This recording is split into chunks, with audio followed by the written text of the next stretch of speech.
None of this footage belongs to me since I can't really record my own at the moment. Also, this video is intended for people who have played through the Octo expansion DLC for Splatoon 2. I'll also be making heavy references to my previous video on the hero mode from Splatoon 2. As such, this video will be full of spoilers, plus it probably won't make much sense if you don't know what I'm talking about. It's recommended you play both story modes and then watch my original video first.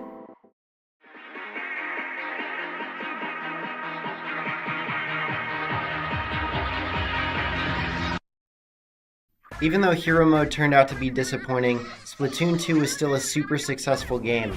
Obviously, there's plenty of other things to do in the game that are more fun, more replayable, and have more depth to them.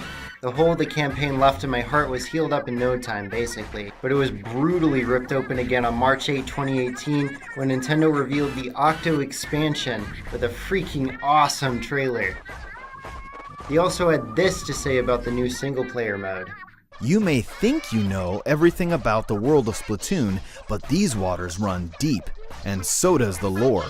Ooh, still sends shivers down this cartoon spine. So yeah, an exciting time for Splatoon fans to exist and breathe. It looks like a more interesting premise that actually made steps toward expanding the game's world. If they had the same competent level design from before, it'd still have been an exciting addition to the game, but it looked like they were experimenting to help the expansion stand on its own. Was it worth it? Are you kidding? For 20 bucks? Yes! On its own merits as a game? Double yes. But let's explore why. As this is a continuation of the already existing Splatoon 2 single-player gameplay, I'll be focusing more on the changes this time around. That being said, it's time to dive into the depths to see what's new in Octo expansion. I'll try like the entire freaking premise. Instead of being about your Inkling, aka Agent 4, we're introduced to a new player character, an Octoling of all things, named Agent 8. The story quickly kicks off when they get abruptly awakened by Captain Cuttlefish, who was notably missing from the original story after being an established character in the first Splatoon. Despite his hatred for Octarians, he realizes Agent 8 is a fan of the Calamari incantation, so he decides to team up with her. The two are trapped underground in a mysterious Subway-esque testing facility with the immediate need of escape. After completing a short tutorial area, we're fed some humorous exposition via an old-school phone, who tells us we need to nab the 4 Thangs to reach the promised land of the surface. So Agent 8 climbs aboard Sea Cucumber's train to search for them. While Octo expansion has a much longer introduction than other Splatoon stories, it would be hard to argue it didn't need it or it was detrimental to the game. Unlike Octo Canyon, it couldn't benefit from using a majority of previous characters or settings, and it definitely didn't have a chapterly prequel text dump online to preface it. All of this information needed to be directly put into the game in some form. Despite the more complicated scenario, it's handled in as concise a way as possible. The cutscenes don't even have time to get annoying because after the intro, the story takes a serious spot in the back seat until the Thangs are found. Off the Hook joins you as companions, and more people get on the train for you to interact with, but for the most part there aren't really any other major cutscenes until the final stretch revs up. Considering the story is less about a series of linear events and more about you completing individual unrelated challenges anyway, we didn't need to be stopped every few stages to be fed information we already knew. Checkmate original story. The gameplay setup is totally different as well. Instead of exploring an itty-bitty hub to discover levels, a more traditional map unlock structure is used. A map of the entire railway is your route to the Thangs. Beating tests reveals the next station on the map, and they can be unlocked semi-non-linearly. Although you start with only one line available, you can move in either direction down the tracks. Completing challenges marked by a square unlocks an intersection, discovering new lines upon beating them. Unlocking new lines as frequently as possible is what matters, so you can discover the path to the MacGuffin stations.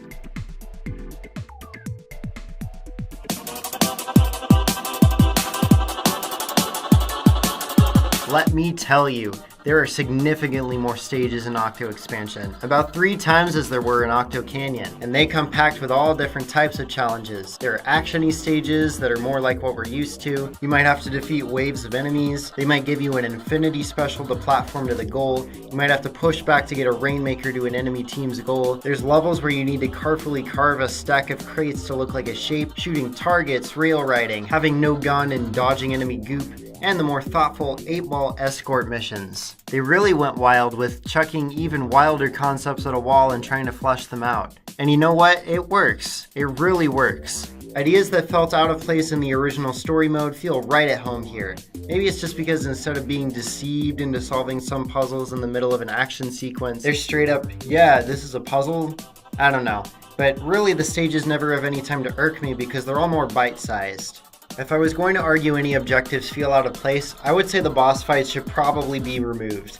They get quote-unquote reduxed from the original story.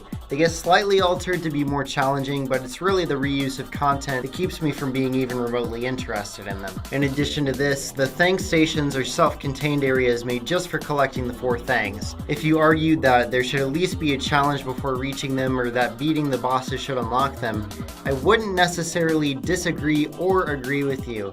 Having some content before reaching the item wouldn't be a bad idea, but I also appreciate having a small moment just to focus on how far we've come to get to this moment.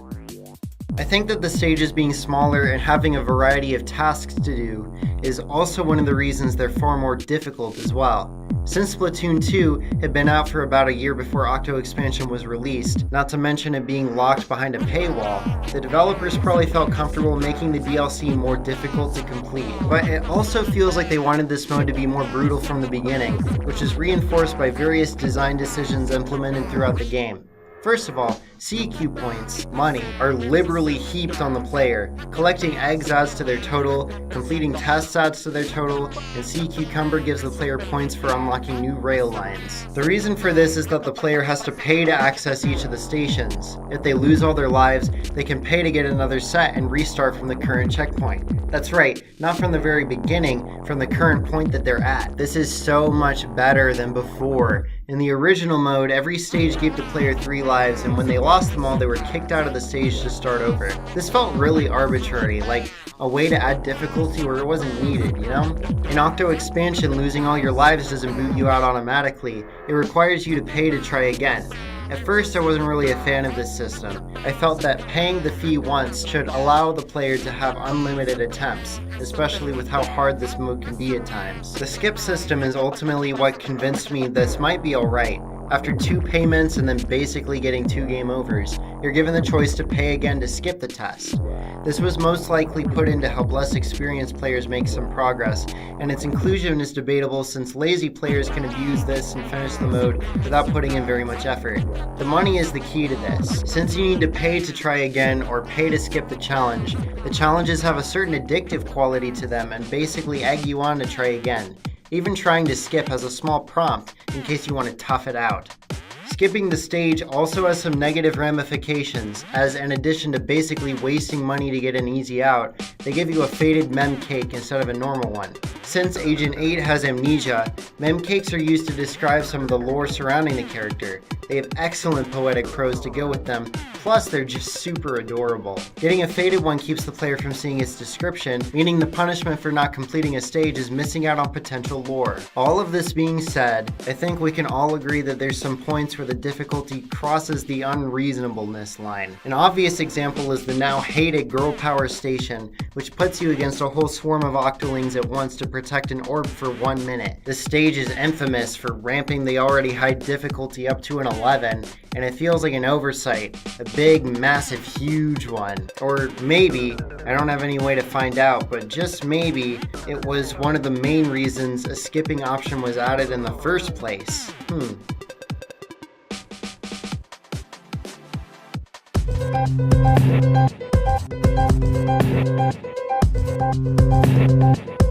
Since the story gets less attention during most of the mode, optional snips of information are leaked out to fill that narrative gap. Like I brought up earlier, a good example is the mem cakes, which represent Agent 8's former memories. It's my personal headcanon that some of these memories aren't quite real, because they're being manufactured by an ambiguous large corporation.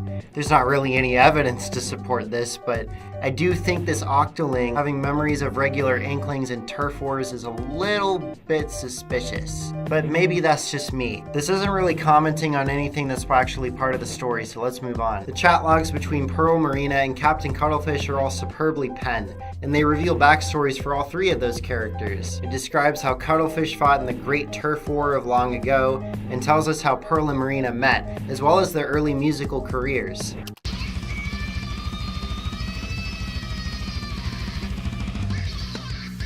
They also address the fact that Marina is clearly an Octoling tech whiz who turned good after hearing the Calamari incantation, much like Agent 8. Heck, it even reveals that Octarian tech allows them to make things float, explaining the levitating levels. The dialogue used to communicate all this stuff is far more creative and enjoyable this time around, and should be given its own section, obviously. Particular highlight is the phone, who attempts to use contemporary speech to relate to Agent 8. Pearl and Marina have great chemistry as well, as they always have during the news segments, and while Cuttlefish tends to get pushed to the sidelines for the sake of comedy, he has some solid moments nonetheless. Marina being an over-bubbly but smart inventor, Pearl being a loudmouth brat, and Captain Cuttlefish being a good-hearted but oblivious old man all lend themselves tremendously to some great jokes. I also appreciate having more people involved during each stage. Having Marie around was really nice, but her sass got more than a little samey towards the end. This time we have 3 distinct voices. Now, I'm not trying to say that having multiple characters join you is inherently better than just one. Rather, Pearl and Marina are both far more interesting than Marie, especially when both of them get more development than Marie did as the emotional core of the original story.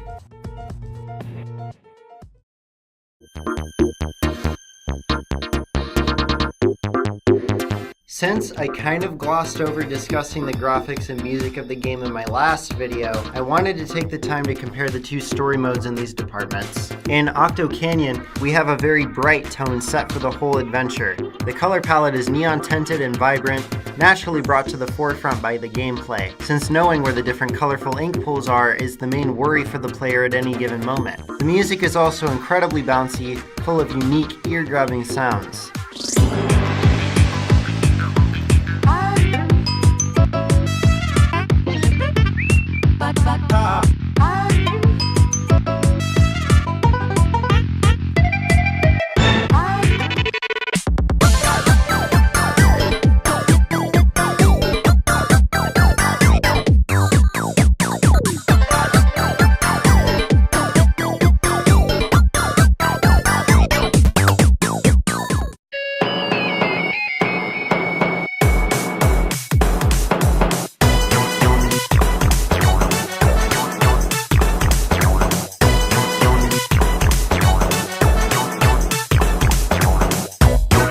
The reason for this is because the focus is most directly on fun. Octo Canyon came packaged as part of Splatoon 2, so it wouldn't really have an opportunity to challenge the feel, as it were, of Splatoon. Octo Expansion doesn't need to worry about that, so it pushes the envelope in a new direction. The stakes are more serious, plus the entire story is supposed to take place underground, and a more cheery atmosphere wouldn't really cut it for that type of setup. Instead of using more bright neon shades, the Octo Expansion features a more subdued color palette, mostly mild blues. The Octarian enemies are even blue and green this time, instead of the red and peach from before. This serves to make them fit in better with the color scheme, but also to make them seem more creepy this time around. Something seems slightly off about them. Although Splatoon has always had a pop culture infused setting, with shooting ink being glorified as an extreme sport and most of the music being written by the trendiest bands, Octo Expansion does something even more whack. Like good whack. You can see loads of popular items from the 1980s and 90s floating around in the backgrounds of some stages. Nintendo doesn't really ever do stuff like this, but I think they pulled it off pretty neatly. These references don't really have to risk becoming outdated because they're never fully featured, and they only reference things that are already iconic and timeless by nature. In addition to these more low-key and somewhat off-putting abstract visuals, there's now more chilled-out tunes as well. Although some spunkier tunes can be heard like Number 14 Crush, and yes, that is the name of the song.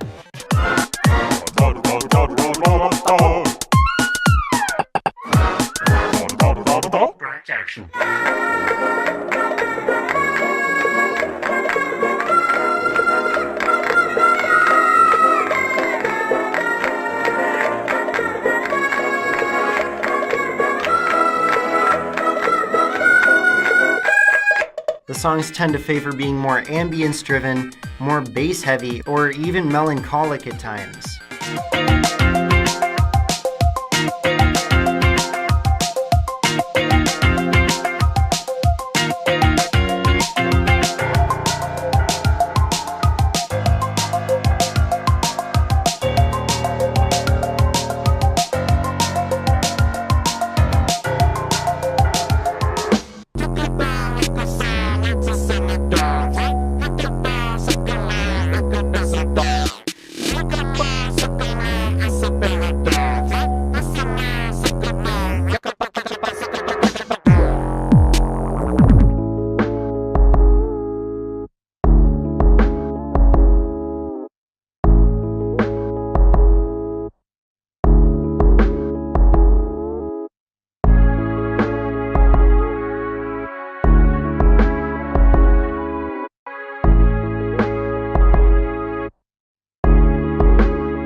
These different approaches probably also reflect the main characters as well as the player controlling them.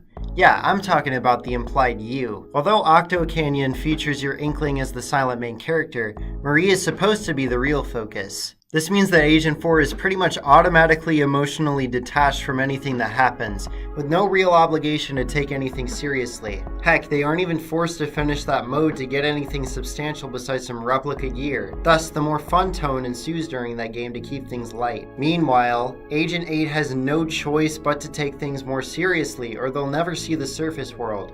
The same can be said for the player, as them choosing not to finish the game will result in them missing out on playing as an Octoling or getting some incredibly exclusive gear for multiplayer. That's for sure a consequence that didn't exist in the original story mode, which to be honest never felt like it really had any consequences in the first place.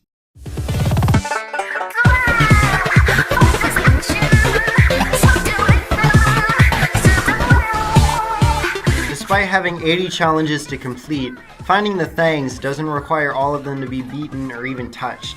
The game can be as long or as short as you want it to be. After the reveal of the 4th Thangs as a blender-shaped death trap, as well as the player character Agent 3 from Splatoon 1, Agent 8 launches up into the final stretch to try and escape. This leads to some of the best stages ever designed for Splatoon, period. To start out the lineup, there's a stealth section since Agent 8 doesn't have a weapon. If you'll remember, I suggested a stealth section should be added to a level in the previous video. Here they've done me one better and made an entire stage based around the idea. It never gets old because the stealth is incorporated in a variety of ways, and they set up scenarios in which things can easily go south quickly, especially here because you can't fight back. After this is a level about getting some specials and a weapon, followed by a shocking reveal that all the sanitized Octarians are being brought down from the surface. Next up, there's a level about avoiding lasers, and then a puzzle-based level where you fly around using an inkjet special, as well as an absolutely bullshit level I will not defend. It makes me mad. This is followed up with the fight against Agent 3, who's been sort of almost sanitized. This is the classic doppelganger duke out with the character with all the same skills as you, and I think that it works pretty well. Seems like the devs were using this to have a more traditional final boss before what comes at the end. Although these last few stages incorporate the skip system, what's notable is it takes significantly larger to charge up than normal. This is probably because the final section doesn't give the player lives or require money to access challenges, and I can see why the developers would incorporate it this way. What doesn't make any sense at all is that every time you fail the final set piece, you're automatically given the ability to skip it. I feel like this was a major mistake, and it lacks the consequences that skipping has had during the rest of the expansion. If they were gonna allow you to skip it at all, they should have let it charge up slowly like before, and then if you decide to skip it, you have a more abridged, less satisfying ending. The final event is exhilarating regardless. The reveal of the goofy phone as the main antagonist is a real, genuine shocker. It initially came across as an AI just following its programming. Even during the blending attempt, it didn't really show any emotion like perverted joy or twisted remorse. It was just indifferent. So it showing its true anger and wanting to destroy Inkopolis is an effective twist.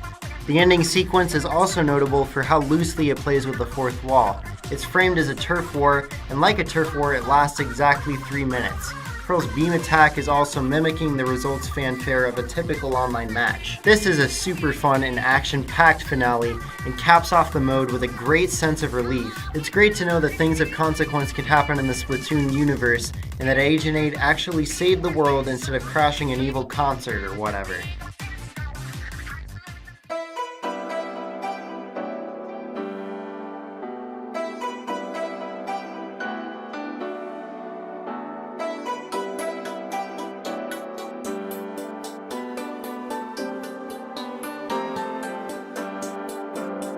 It's hard not to look at anything in Splatoon 2's Octo expansion and see it as a success, especially when compared to the story mode of the vanilla game. The story is more creative not only on paper but also in execution. The characters are handled far better than before, as they have more emotional moments while also expanding the lore of Splatoon's fascinating world.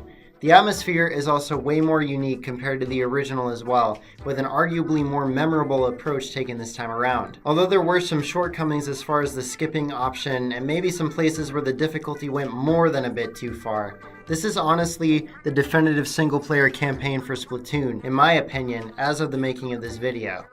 As for Splatoon 3, which let's be honest is what they'll probably call it, It's my personal theory that they'll craft a story with stages more in line with the original Octo Valley and Octo Canyon, since that's going to be the default mode every player will most likely play through. I wouldn't resent them going back to this, but it would very likely fall prey to the trappings that mode ultimately had. You never know though. Octo expansion has proven the Splatoon team is willing to experiment, so hopefully its success tells the team that taking a more out there approach is the way to do it.